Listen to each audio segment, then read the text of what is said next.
Good morning students. आज हम class 10th science के चैप्टर 9 मेटल्स एंड मेटलर्जी का न्यू टॉपिक पढ़ेंगे, कोरोजन। इससे प्रीवियस क्लासेस में हमने एक्सट्रैक्शन ऑफ आयरन देखा था, जिसमें हमने देखा था कि ब्लास्ट फर्नेस के अंदर कैसे जो प्योर आयरन है उसको एक्सट्रैक्ट किया जाता है उसके ओर से। अब हम लोग देखते हैं कोरोजन क्या होता है। कोरोजन क्या है कि जो बहुत एक्टिव मेटल्स होते हैं जैसे कि एल्युमिनियम, जिंक, ये सब जो होते हैं ये ऑक्सीजन और मॉइस्चर के प्रेजेंस में काम करते हैं, रिएक्ट करते हैं। तो ये एक्टिवली रिएक्ट करते हैं, रैपिडली रिएक्ट करते हैं, आसानी से और जल्दी रिएक्ट कर लेते हैं और अपना कंपाउंड भी बना लेते हैं। तो इस प्रोसेस को जो वो ऑक्सीजन या मॉइस्चर के साथ में वो रिएक्ट कर रहा है मेटल, उसे हम कोरोजन कहते हैं। यहाँ पे जो मॉइस्चर की बात हो रही थी, मॉइस्चर क्या होता है, हम वाटर को ही बोल रहे हैं कि मॉइस्चर। यहाँ पे देखते हैं इस प्रोसेस को हम कोरोजन कहते हैं। और देखो, जब आयरन के साथ आयरन की बात की जाती है तो आयरन में जब वो ऑक्सीजन और वाटर के प्रेजेंस में वो रिएक्ट कर जाता है और अपना एक कंपाउंड बनाता है, उसे हम क्या कहते हैं, रस्टिंग कहते हैं, जिसे हिंदी में हम बोलते हैं जंग लगना। ठीक है, तो ये कोरोजन होता है। मतलब ऑक्सीजन और मॉइस्चर के प्रेजेंस में जब कोई एलिमेंट, जब कोई मेटल रिएक्ट करके अपना एक रेस्पेक्टिव कंपाउंड बना देता है, उसे हम कोरोजन कहते हैं। ऑक्सीजन और मॉइस्चर के प्रेजेंस में रस्टिंग आसानी से होती है, बट अगर साथ में सॉल्ट या एसिड्स भी प्रेजेंट हो तो उसका भी इफ़ेक्ट पड़ता है रस्टिंग पे, और जो रेट ऑफ रस्टिंग होती है वो बहुत इंक्रीज़ हो जाती है। ठीक है, यही वजह है कि अगर सी या ओशन के आसपास का एरिया होता है तो वहाँ पे जो आयरन है वो आसानी से और जल्दी रस्ट हो जाता है, क्योंकि वहाँ पे सॉल्ट भी प्रेजेंट है। ठीक है, सॉल्ट एंड एसिड्स का भी इसमें रस्टिंग में काफ़ी इफ़ेक्ट होता है, और मॉइस्चर और ऑक्सीजन के अलावा। अब इस पे भी डिपेंड करता है कि मेटल का जो नेचर है वो कैसा है, इस पे भी डिपेंड करता है कि उसका रेट ऑफ कोरोजन कैसा होगा। मोस्टली क्या होता है कि जो कोरोजन प्रिवेंशन मटेरियल्स भी यूज़ किए जाते हैं, जिससे कि एयर और मॉइस्चर के कांटेक्ट में आने के बाद भी मेटल उसमें रिएक्ट नहीं करता है, मतलब मेटल से डायरेक्टली रिएक्ट नहीं कर पाता है, उसको प्रोटेक्टिव लेयर चढ़ा दिया जाता है। तो ये जो process of applying protective layer है, ये जो प्रोसेस है उसे हम क्या कहते हैं, बैरियर प्रोटेक्शन कहते हैं, जिसके द्वारा हम क्या करते हैं, इसका एग्जांपल हम बैरियर प्रोटेक्शन का ले सकते हैं। जैसे कि हम लोहे की चीज़ों पे हम पेंट लगाते हैं या ग्रीस लगाते हैं, तो इससे क्या होता है कि आयरन का सरफेस डायरेक्टली कांटेक्ट में नहीं आता है मॉइस्चर के या एयर के। इससे उसका कोरोजन क्या है, वो प्रिवेंट हो जाता है और वो ज़्यादा दिन तक चलता है।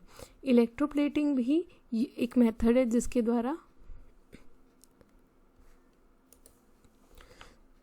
आयरन की जो सरफेस है उसको कवर किया जाता है टिन, निकल या क्रोमियम के लेयर के द्वारा। तो ये इलेक्ट्रोप्लेटिंग के द्वारा क्या करते हैं, आयरन के ऊपर इनकी परत चढ़ा दी जाती है इन मेटल्स की, जिससे कि वो डायरेक्ट एयर या मॉइस्चर के प्रेजेंस में मतलब कांटेक्ट में नहीं आता है। Corrosion of metal can also be prevented. और कौन सा तरीका है कोरोजन को प्रिवेंट करने के लिए, तो किस चीज़ का यूज़ कर सकते हैं, मोर रिएक्टिव मेटल का। ऑब्वियसली हमने देखा था डबल डिस्प्लेसमेंट रिएक्शंस भी हमने देखे हैं, जिसमें कि एक जो मेटल है वो हाईली एक्टिव होता है, वो दूसरे मेटल को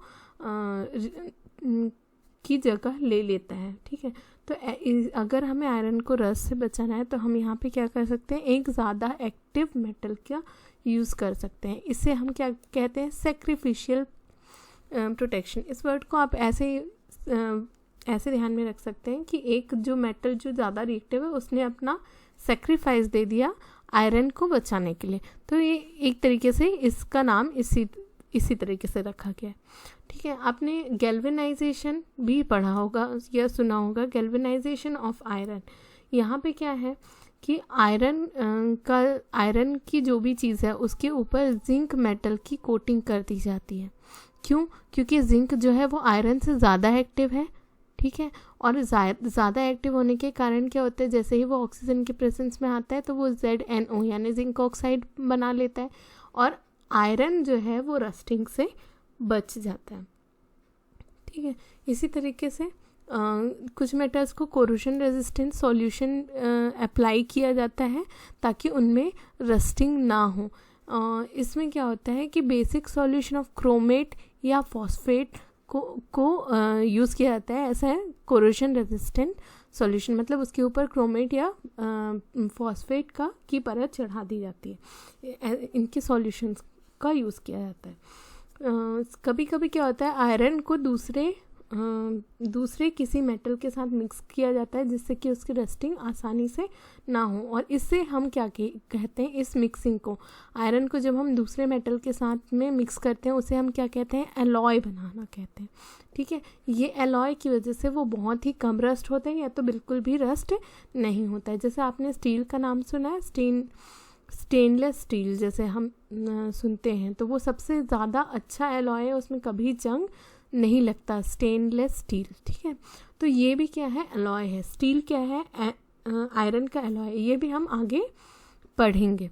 तो इस तरीके से हमने देखा कि आयरन को जंग से बचाने के लिए क्या किया जाता है, या कोरोजन से बचाने के लिए बैरियर प्रोटेक्शन का यूज़ किया जाता है, या गैल्वेनाइजेशन का यूज़ किया जाता है, या कोरोजन रेजिस्टेंट का यूज़ किया जाता है, या एलॉय बना दिया जाता है, ठीक है। ये तरीके थे कोरोजन को रोकने के। अब हम समझते हैं कि रस्टिंग की प्रोसेस कैसी होती है। तो ये एक जो रस्टिंग होती है, ये जो प्रोसेस है रस्टिंग का, वो क्या है, रस्टिंग ऑफ आयरन एक्चुअली एक केमिकल प्रोसेस है, ये इलेक्ट्रोकेमिकल प्रोसेस है, ठीक है। इसमें क्या होता है, जब आयरन जो है वो ह्यूमिडिटी के प्रेजेंस में आता है और ऑक्सीजन जब वहाँ पे प्रेजेंट होता है तो उसकी सरफेस में ही कहीं पर पॉजिटिव, कहीं पे नेगेटिवली चार्ज सरफेस बन जाता है, कहीं पे पॉजिटिवली चार्ज सरफेस बन जाता है। जैसे यहाँ पे आप देख सकते हो एनोड और कैथोड अलग अलग जगह बना हुआ है। तो इसी तरीके से क्या होता है, ये चूँकि पॉजिटिव और नेगेटिव चार्ज का रीजन बन जाता है तो ये खुद ही एक इलेक्ट्रोकेमिकल सेल की तरह काम करने लगता है। देखिए जैसे यहाँ पे आप देख रहे हैं एनोड यहाँ पे बता रहे हैं, तो यहाँ पे क्या हो रहा है, मतलब ये एक ऐसा एरिया है जिसमें ऑक्सीजन का कंसंट्रेशन कम है। ये जो बबल जैसा आपको दिख रहा है, इसके ऊपर पतली सी परत है पानी की, मतलब मॉइस्चर की परत है, और यहाँ पे ऑक्सीजन का हाई कंसंट्रेशन दिखा रहा है, मतलब यहाँ पे हवा है और यहाँ पर पानी है। तो यहाँ पे आप देख सकते हो कि यहाँ पे लो प्रेशर है, कंसंट्रेशन है ऑक्सीजन का। तो यहाँ पे एनोड बना हुआ है, तो एनोड में क्या होता है, जो इस आयरन में जो आयरन पार्टिकल है इसका, तो एक एटम है, जिसे मान के चलते हैं एक आयरन है, एक एटम है आयरन का, वो क्या हो जाता है, अपने 2 इलेक्ट्रॉन्स छोड़ देता है और वो खुद क्या है, एक पॉजिटिवली चार्ज आयन बन जाता है। तो यहाँ पे क्या है, आपका पॉजिटिवली चार्ज आपको आयरन का पार्टिकल यहाँ पे दिख रहा है। अब ये क्या होता है, ये यहाँ पे जो वाटर का जो मॉलिक्यूल प्रेजेंट है और साथ में जो थोड़ा सा ऑक्सीजन इसे मिल रहा है, जो पास से ऑक्सीजन जो मिल रहा है, इसके साथ ये जो इलेक्ट्रॉन इसने आयरन ने छोड़े थे वो वहाँ पर जाके क्या हो जाता है, जाकर OH आयन बना लेता है, ठीक है। इसमें रिएक्शन होता है और ये क्या है, ये OH आयन बना लेता है। अब यहाँ से जो OH आयन बना है और यहाँ पे जो आपको दिख रहा है आयरन Fe2+, ये दोनों आपस में मिलते हैं और क्या है, FeOH बन जाता है। आयरन Fe2+ और OH, ये क्या है, दोनों आयन्स हैं, ये दोनों आपस में चिपक जाते हैं, FeOH2 बन जाता है। अब ये FeOH2 जो है, आयरन हाइड्रोक्साइड जो है, वो क्या होता है, मॉइस्चर के प्रेजेंस में और ऑक्सीजन के प्रेजेंस में ये एक हाइड्रेटेड आयरन ऑक्साइड बना लेता है। ये जो Fe2O3 और ये XH2O, मतलब इसमें X का मतलब ये है कि H2O की जो मात्रा है वो मतलब यहाँ पर फिक्स्ड नहीं है, वो डिपेंड करता है कि कितना वाटर कितना है। तो ये जो है ये जो मॉलिक्यूल आपको दिख रहा है ये क्या है, रस्ट है। ये एक्चुअल में क्या है, रस्ट है। तो ये एक ऐसी एक तरीके से खुद ही इलेक्ट्रोकेमिकल सेल की तरह काम करता है और अपने से ही ये जो आयरन के पार्टिकल से खुद ही डिफ्यूज़ होते हैं और ऑक्सीजन हाइड्रोक्स वाटर के साथ मिल करके ये यहाँ पर रस्ट बना लेते हैं। ये जो फॉर्मूला देख रहे हैं आप वो क्या है, रस्ट का ही फॉर्मूला है ये वाला। तो ये जो हाइड्रेटेड आयरन ऑक्साइड है वही क्या है, रस्ट कहलाता है। नेक्स्ट हम देखते हैं एलॉय। एलॉय क्या होते हैं, ये बहुत ही अच्छा मेथड है, हम लोगों ने अभी पढ़ा कि कोरोजन से मेटल को बचाने का ये बहुत ही अच्छा मेथड है और इससे क्या है, मेटल की प्रॉपर्टीज़ भी जो है वो इम्प्रूव हो जाती है। ठीक है, ये एक्चुअल में क्या है, a homogeneous mixture in which at least one of the primary components is a metal is called alloy। एक उसमें प्राइमरी कंपोनेंट मतलब ज़्यादा मात्रा में क्या होगा, मेटल होगा, उसके अलावा और कुछ और होमोजीनियस मिक्सचर मतलब सेम टाइप के नहीं, उसमें कुछ अदर मटेरियल भी मिक्स्ड रहता है कुछ फिक्स प्रोपोर्शन में, उसे हम क्या कहते हैं, एलॉय कहते हैं। Alloy are examples of solid solution. ये एक तरीके से एग्जाम्पल है किसका, सॉलिड सॉल्यूशन का। इसमें दो तीन तरीके के मिक्सचर्स होते हैं और ये एक होमोजीनियस मिक्सचर है, इसलिए यहाँ पे बता रहा है कि ये सॉलिड सॉल्यूशन का एग्जाम्पल है और इसका यूज़ काफ़ी समय से किया जाता है। अब एलॉय की क्या प्रॉपर्टी है, एलॉय के कारण जो हमें फ़ायदा होता है वो क्या होता है, जैसे कि इसमें हार्डनेस इंक्रीज़ हो जाती है, इसकी क्वालिटी में इम्प्रूवमेंट आता है और इसकी मेल्टिंग पॉइंट कम हो जाती है। ठीक है, और alloy can be easily cast और मोल्डेड, इसको आसानी से मोड़ा जा सकता है या कास्टिंग इसकी की जा सकती है, यानी कि सांचे में आसानी से इसको ढाला जा सकता है। इसके डिफरेंट शेप्स बनाए जा सकते हैं और इसका बहुत ही ज़्यादा यूज़ होता है। सबसे ज़्यादा हम देखते हैं किसका यूज़ होता है, एलॉय में हम देखते हैं स्टील का उपयोग होता है। ठीक है, और एलॉय को बनाया कैसे जाता है हम ये देखते हैं। पहले तो क्या करते हैं, कोई भी जो मेटल जिसका हमको एलॉय बनाना है उसको हम क्या करते हैं, उसको मेल्ट किया जाता है। ठीक है, मेल्ट करने के बाद उसमें जो भी नॉन मेटल या मेटल उसमें हमको मिक्स करना है, जितने प्रोपोर्शन में मिक्स करना है उसको हम उसमें मेल्ट होने के बाद मिक्स कर देते हैं। अब ये जो मिक्सचर है, होमोजीनियस मिक्सचर है, वो ठंडा हो जाने के बाद रूम टेम्परेचर में आ जाता है तो वो क्या बन जाता है, एलॉय है। सिंपल सा है, मतलब मेटल को गर्म करते हैं और वो जब मेल्ट हो जाता है तो उसमें जो भी हमें मेटल या नॉन मेटल डालना है उसको डाल करके वापस उसे ठंडा कर देते हैं और ये जो बनता है वो एलॉय बन जाता है। अब एलॉय बनाने के टाइम हमें क्या ध्यान में रखना पड़ता है कि कितने प्रोपोर्शन में कौन सी चीज़ डालना है, तभी वो पर्टिकुलर एलॉय बनता है। ये आगे हम लोग देखते हैं। जैसे कि आप यहाँ पर देख रहे हैं कि काफ़ी सारे आपको एलॉयज़ दिखा रहे हैं, ब्रॉन्ज हो गया, ब्रास हो गया, जर्मन सिल्वर हो गया, बेल मेटल हो गया, गन मेटल हो गया, सोल्डर हो गया, स्टेनलेस स्टील हो गया, इस तरीके से देख रहे हैं आप। हर जगह देखेंगे कॉपर का मतलब जो भी उसके कॉम्पोजिशन है वो क्या है, अलग अलग है। जैसे इसमें कॉपर है, ब्रास में कॉपर 60 to 80% डलता है और जिंक जो है वो 40 to 20% डलता है।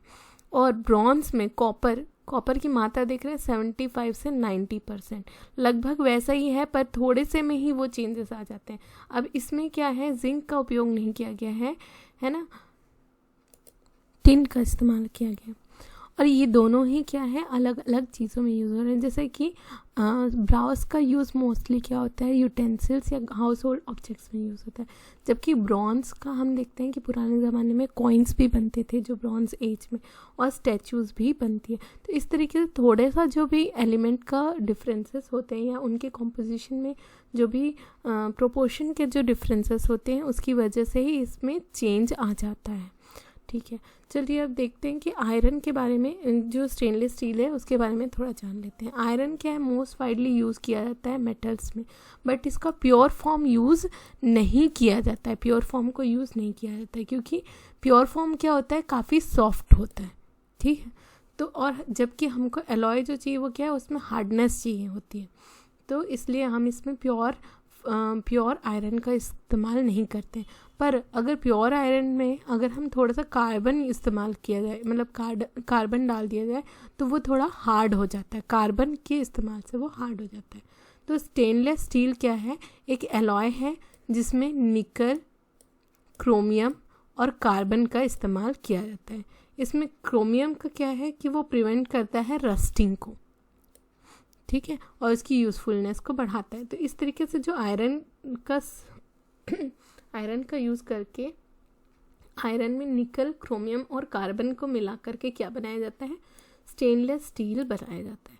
तो ये टेबल, ये चार्ट आप याद कर लेंगे, पढ़ लेंगे अच्छी तरीके से कि क्या, मतलब अगर आप परसेंटेज याद नहीं रख सकते हैं तो लगभग परसेंटेज याद कर सकते हैं, या सिर्फ इतना याद कर सकते हैं कि वो किस चीज़ से बना है। जैसे ब्रास जो है कॉपर और जिंक से बना है, ब्रॉन्ज जो है कॉपर और टिन से बना है, वैसे ही जर्मन सिल्वर है कॉपर, जिंक और निकल से बना है। तो इस तरीके से आपको याद होना चाहिए कि कौन सा किस मात्रा में या कौन सा ज़्यादा मात्रा में है उसमें, उस एलॉय में, और किन किन चीज़ों से वो बना है और कहाँ पे वो चीज़ें यूज़ की जाती है। जैसे मोस्टली एग्ज़ाम में पूछा जाता है कि एयरक्राफ्ट में या जेट प्लेन्स में क्या यूज़ किया जाता है, ठीक है, तो आपको पता होना चाहिए। MCQ के पॉइंट ऑफ व्यू से ये जो आपका टेबल है ये काफ़ी इम्पॉर्टेंट है। आज के लिए इतना ही, थैंक यू।